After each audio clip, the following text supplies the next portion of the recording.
I am Joe.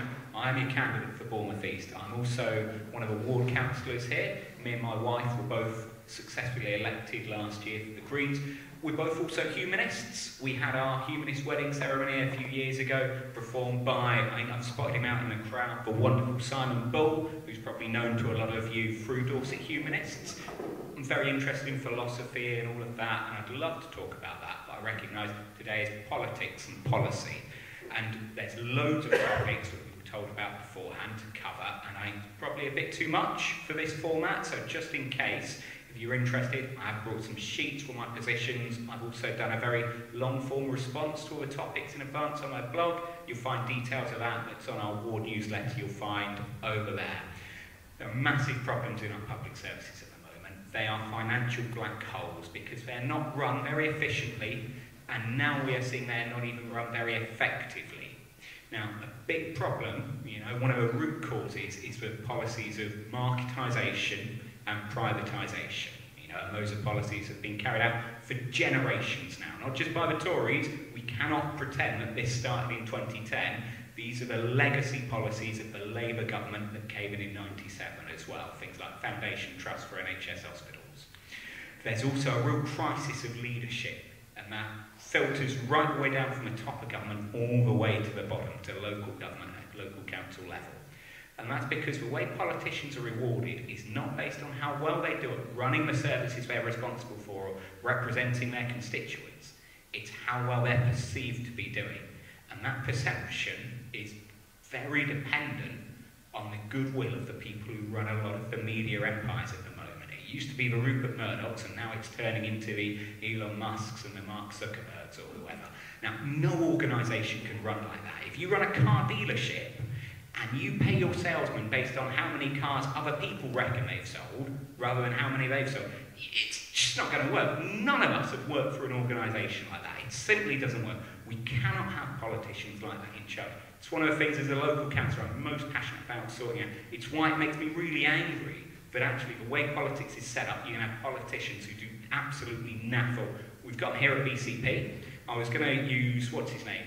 Over in Poole, Simon, what's his face? Never turns up, no idea what his name is, no idea what it looks like. And I was going to say, at least Tobias will turn out around election time, but not today. We're not close enough to the election, it seems, for him to make it out. On the local council, we've got councillors who only turn up to the meetings they've got to get their minimum allowance. You can look at that on the record. I was going to say they're reform, they're not reform, they're pool engage. That's all they do. It's what makes me, I would remember here today, all of the reheated promises that we're hearing from top, like God love you, these are the same promises he will have made to people up in Oxford prior to being elected as their local councillor. The very minute it was better for his individual career and more politically expedient for him to abandon Oxford and come down here and work on getting elected, that is just what he did. For the last 2 years, his attendance as a councillor has been, 50%. My daughter's here in the audience. If she turned up to school for 50% of the time for a week, children's services would be at the door. Can anybody put their hands up if they've ever had a job where you would still be being paid, let alone employed, if you only turned up 50% of the time? We cannot have politicians like this anymore. We just cannot have it. We are on the verge of disaster after disaster.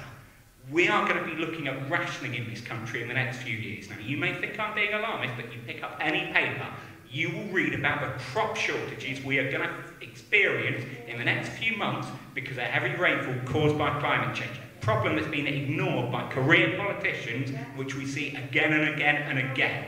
And I'll tell you what, maybe you'll think I'm being dramatic, but I'll tell you what, it's not far from here. There's a massive warehouse that acts as a food distribution centre for our food banks in this country.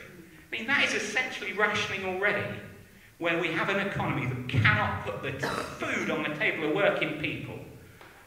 I've worked in the NHS for 8 years now. I spent 4 years working for the ambulance service. I worked for the ambulance service through the height of the pandemic.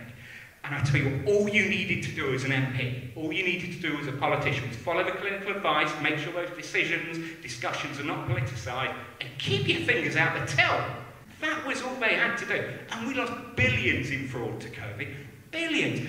If anybody else was responsible for losing billions of pounds at work, they wouldn't be sacked, they'd be fired. Right, I've already hit my 5 minutes. All right. That's why I've got these lovely sheets.